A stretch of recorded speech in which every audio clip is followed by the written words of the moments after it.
So I decided to do a month where I dedicated to a specific topic, and since I know so many people that are writers that either have published work or that write for fun, I decided to do it as writing. I don't know how many of these I'm going to get done, and I don't know if this is going to be a single episode or a double episode, but right now we are talking to Paul Copenhagen. Yep, that's me. Welcome, heroes and villains, to Enterprises YouTube channel. Take a moment, relax, stop your bickering, and just enjoy the show. So, what got you interested in writing in the first place? Um, probably I had teachers and whatnot along the way that gave creative writing assignments. I had a fifth grade teacher who had this kind of maxim, and it was the key to reading is writing, and the key to writing is reading. Playing D&D, reading a whole heck of a lot. I was an avid reader throughout my life, and playing role playing games, anything that has a really good solid story to it just intrigued me. And probably about just a little over a decade ago, I had the working idea in my head of a bigger novel series. I had done National Novel Writing Month a couple of times and never really succeeded with it, but um, this idea just kept rattling around in my head, and so I started to hack away and work at it. And yeah, that's pretty much what got me into it. So, it, I'm guessing you don't like it when you're playing D&D and the rest of your party members are just murder hoboing. I do prefer a little bit of story. I like to feel like the story is actually something I participate in versus just like being railroaded or being, just kill everything that moves and rifle through their pockets for clues. That's not my style of D&D when I play or when I run it. I like to make a broader, deeper story. I want players to feel like their actions have consequences and that their actions actually matter. Sounds like you write fiction, nonfiction, and poetry. Would that be accurate? Um, I don't do a lot of nonfiction outside of what I've done in terms of schoolwork and things like that.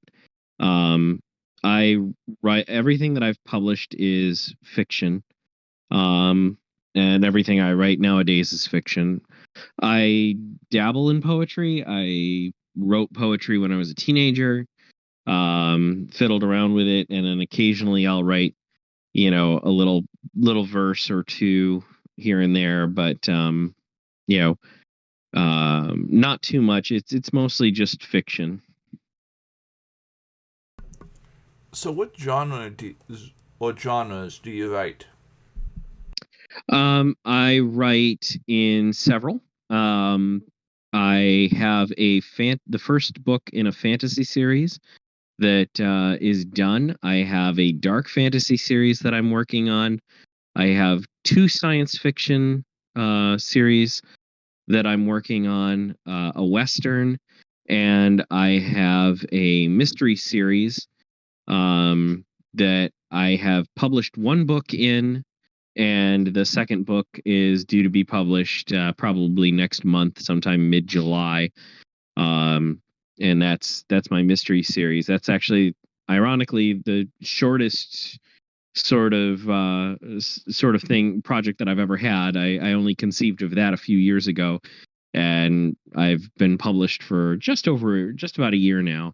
Um, with that mystery series from start to finish, and I've got the third book in that one underway, as well as about three more books planned out.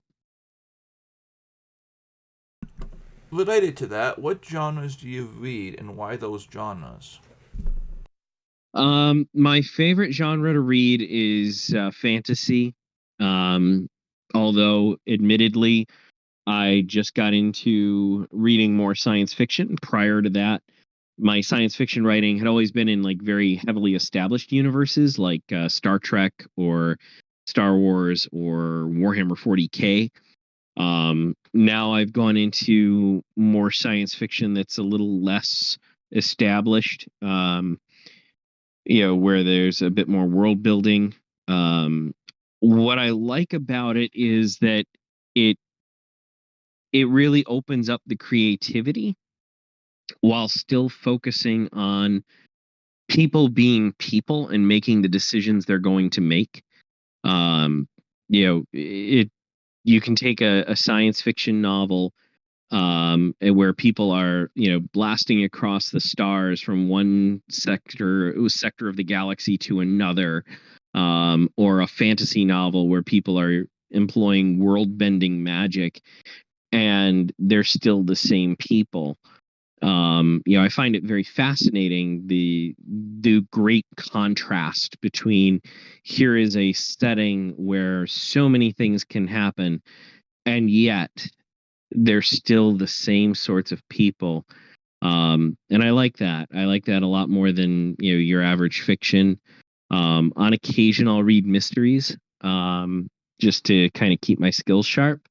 I like them, but they're not my favorite genre. But I do like them. It's ironic. I write mystery more than I read it. So, um, who's the main character of your mystery books? Is it just one main character, or do you have deutagonists and tritagonists? I have a duo. It's a husband and wife. My main detective is Charlie Callahan, but he never goes anywhere without his faithful and very loving wife, Patience. Um, so far they've managed to solve a murder mystery at a bed and breakfast. There is the second novel that's coming out next month. They solve a very, very uh, shocking death at a church where a pastor has been brutally uh, brutally harmed, and then the third one, another mystery, but that one's going to be down in the Caribbean.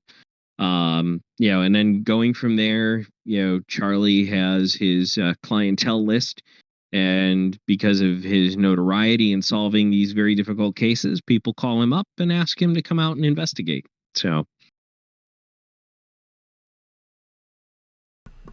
I know this is a long shot, and I'll probably take this question out because this question is probably only for me.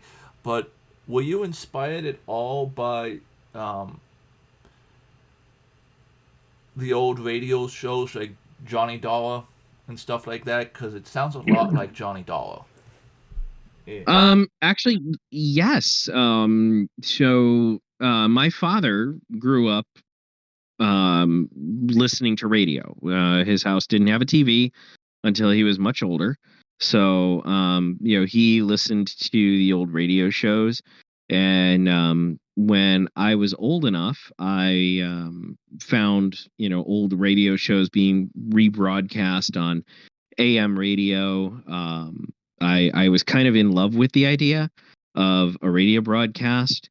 Um, but what really inspired me with the mystery was actually just watching detective shows, Poirot, Miss Marple, Sherlock Holmes.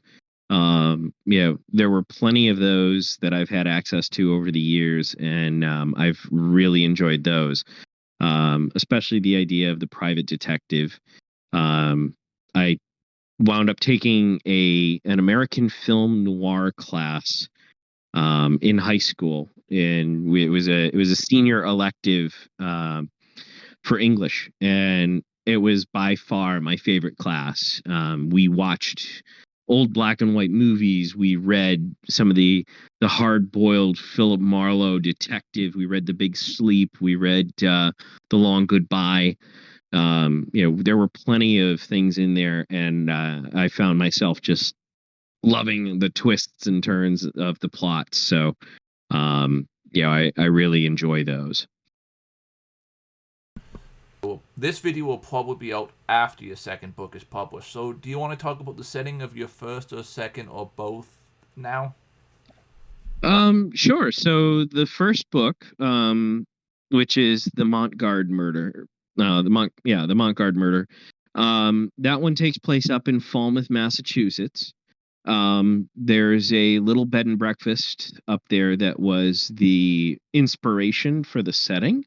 My wife and I stayed there on one of our anniversaries, and we spent an entire afternoon out on the porch just kind of hashing it out and talking about it.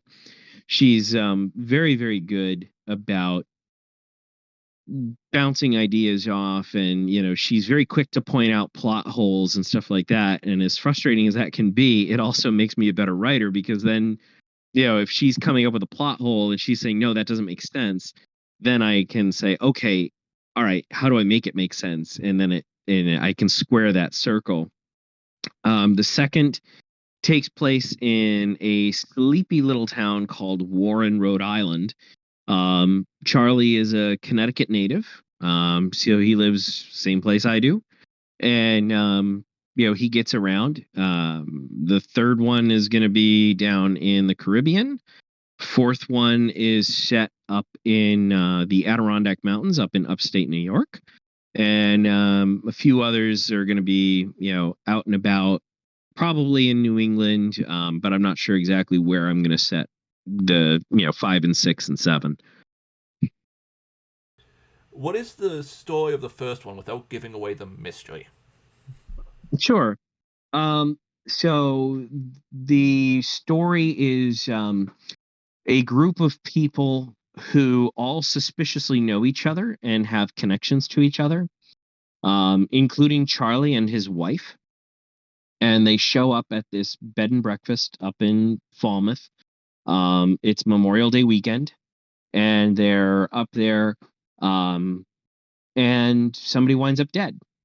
Everybody's a suspect because everybody is connected to everyone else. And there is just the cops come in, and the question is like, who is actually the murderer in this case. And even Charlie's a suspect. Charlie has to employ his skills to exonerate himself, exonerate his wife, and the best way to do that is to track down the killer, all while trapped in the same B&B, because the police won't allow anybody to leave, all while trapped in the same B&B with the murderer themselves. As someone who writes as much as you do, which seems to be quite a lot if you've done a few NaNoWriMos, and can you watch media without analyzing the writing of it? No. That's the short answer. No, I can't. I'm pretty good about keeping it to myself, but like my wife and I will watch mysteries together, and we'll usually try to figure it out right beforehand. I watched a movie the other day, not the other day, I should say the other month. And there was a glaring plot hole in it. I watched another mystery movie just last evening, and another kind of glaring plot hole, and I realized that the plot mistake was, even though like the writers could have easily gotten it right, they chose to get it wrong. I think just because without that plot problem, the mystery doesn't advance. And then other movies even outside of the mystery genre, I'll absolutely analyze the writing. It doesn't mean that I don't appreciate it. I mean, I'll give you an example. Pacific Rim has some. I mean, the dialogue's okay, but the whole story idea, everything is just plain silly. But it's a fun movie because it sets itself up to be giant robots versus giant monsters, and it delivers giant robots versus giant monsters. So, even if the writing is bad, I still enjoy the movie. Um, just because it doesn't have to be a really great complex story with deep complex characters. It can just be what it is, and it doesn't matter. Do you have alpha or beta readers, and if so, were they hard to find? um, so I have a couple of editors, two or three, that I rely very heavily on. They will read and give me the critique, not just for grammar and, correcting spelling and stuff like that, but they will read the whole book as a whole and tell me, like, okay, here's this problem, here's that problem, etc. The As far as other beta readers and stuff like that, um, I don't really have them outside of that because I kind of valued them for their editing skills. So I try to I kind of shy away from the idea of alpha and beta readers because anybody providing me feedback before publishing, I consider to be an editor. Whether they're editing for grammar, spelling, or content and continuity, um, that's an edit. Because if they're telling me, oh yeah, I didn't really like this part, or I really loved that part. If they're giving me any sort of feedback like that, even though they might be an alpha or a beta reader in the strictest sense of the term, I kind of feel more like they're giving me editing criticism, and I can go back and change the novel before it's actually being published. They weren't very hard to find. Honestly, I just asked my friends and family. There are of course professionals out there that will charge you, minimal amounts to quite a lot. The going rate for editors, I think, in the professional sphere is like 2 cents a word. So you can imagine like a 185,000 word novel, like my fantasy novel, the charge racks up pretty quickly, just for an editor. But some people will be willing to do it for less. I'm very thankful that the friends I've made through just college, high school, life in general, that they have been happy to read the book and say, "Oh yeah, I'll give you a little feedback," and even if they write me a little paragraph or a couple sentences, then that's better than nothing. And they do it for free, and then they get to read a book without having to pay the cover price. So, do you have any advice for your fellow writers out there? Don't give up on the dream. Um, I don't write full time. I write part time. I am employed full time as an insurance adjuster. Um, I would absolutely love to be able to um, work full time as a novelist and just write books, but that's just not the way that the world is right now. So if you're lucky enough to do that, hey, more power to you. If you're working hard enough for that, great. But one of the things is that people will say, and I've heard it said, and I've seen it happen so many times where people are like, "Oh man, I really would love to write a novel, but I just never gotten around to it." Make the time. Is the daunting thing about writing is the blank page, and the only person who can fill it is you. So never give up on the dream. Just start writing. Start doing it. Even if you only get 200 words a day, 200 words a day is much better than zero. That's right. It's kind of like exercise. Like if you go out and you only jog for a quarter mile a day, you've lapped everybody who didn't get off the couch. You know, you're doing really well. I think National Novel Writing Month, a 50,000 word novel. By the end of the month, I think their writing goal for the 30 days is like 1,700 or something words a day. And when I've done it in the past, I haven't managed that. There are days that I don't write. there are weeks that I don't write sometimes. And then I will, find a rainy Saturday and, okay, well, it's raining out, so I can't go mow the lawn, can't do anything in the yard.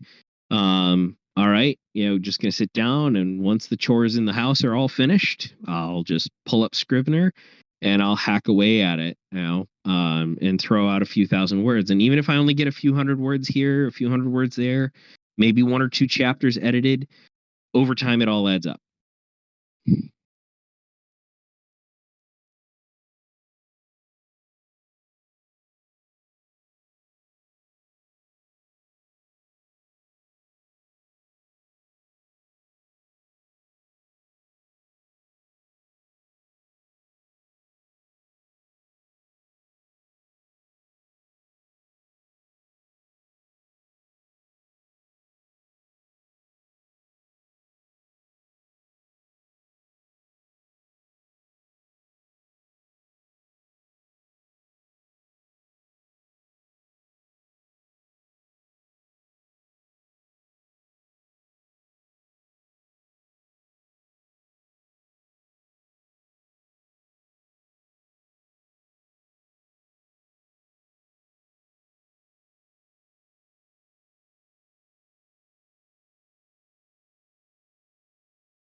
As you're aware, because I've interviewed you before, my final question is always the same. Anyone or anything you would like to shout out this time? Yeah, yeah. As I understand, you just passed a pretty big milestone anniversary for your blog, so I'd like to congratulate you. I think it was 5 years. Is that right? My YouTube channel, yeah. Yeah, congratulations. I am very, very thrilled to have to see you make that milestone. Anyone or anything I'd like to shout out. Really just you know, the big one is Scrivener, especially since this is a writing podcast. Scrivener is a great tool. It's my favorite tool. They have another organizational tool called Scapple. I got that, I think, last Christmas or the Christmas before. My sister-in-law bought it for me. That is absolutely amazing. It helps me write down and get my ideas organized, link them together, kind of corkboard things. It's a digital corkboard basically. So I don't have to go out and buy a corkboard and a whole bunch of colored yarn and 3x5 index cards. I can just do it on my computer. And since I have a dual monitor set up, I can just pop Scapple on one and pop my Scrivener on the other. But those would be the big things, is the literature and latte products. Scrivener and Scapple are great. A, a link to buy Paul's books will be in the description, as well as my Discord if you want to come and hang out. And thank you for making it this far in the video. Have a good one.